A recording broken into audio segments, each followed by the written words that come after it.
יש לך משכנתה? אתה יודע כמה כסף אתה מבזבז כל חודש על התשלומים שלה? כל אדם שרוצה לקחת משכנתה נכונה, רווחית ואופטימלית, משכנתה שלא יבזבז 100 שקלים בחודש, כדאי שידע את הנתון הבא.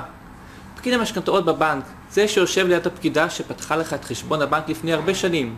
הוא לא יועץ משכנתאות אובייקטיבי, הוא משווק משכנתאות, הוא עובד מטעם הבנק.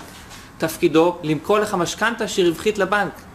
פקיד המשכנתאות בבנק לכאורה מנסה לעזור לך הלקוח.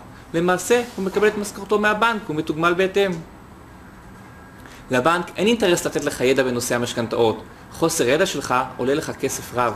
בניגוד לכך, אני, כיועץ משכנתאות פרטי, דואג לך, מתאים לצרכים שלך וליכולות הכלכליות שלך את המשכנתה הנכונה עבורך.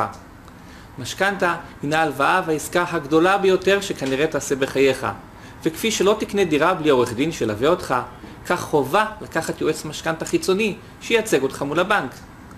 מה קורה כשאתה ניגש לבנק בלי ייעוץ? אתה עשוי לעשות טעויות יקרות, אפילו אם עשית השוואה בין מספר בנקים. הידעת שיש היום בבנקים כ-40 מסלולים? קשה מאוד להשוות ביניהם. תן לי, כאיש מקצוע בעל 8 שנות ניסיון של עבודה בבנק, לעשות את העבודה שלי, לדאוג לך לתמהיל הנכון, לדאוג לך לריביות הטובות. אנחנו נמצאים היום בתקופה שיש בה ריביות נמוכות ביותר, והיום כמעט כל מי שיש לו משכנתה יכול למחזר אותה, וכך לחסוך מאות שקלים כל חודש בתשלומים שלה.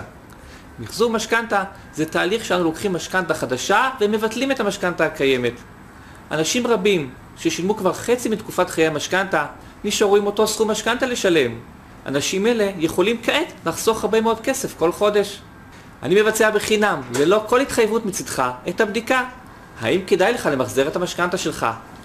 לכן, אם יש לך משכנתה, התקשר אליי. אבדוק לך את הסכום שאני יכול לחסוך לך. כל יום שעובר, אתה מפסיד כסף. התקשר אליי.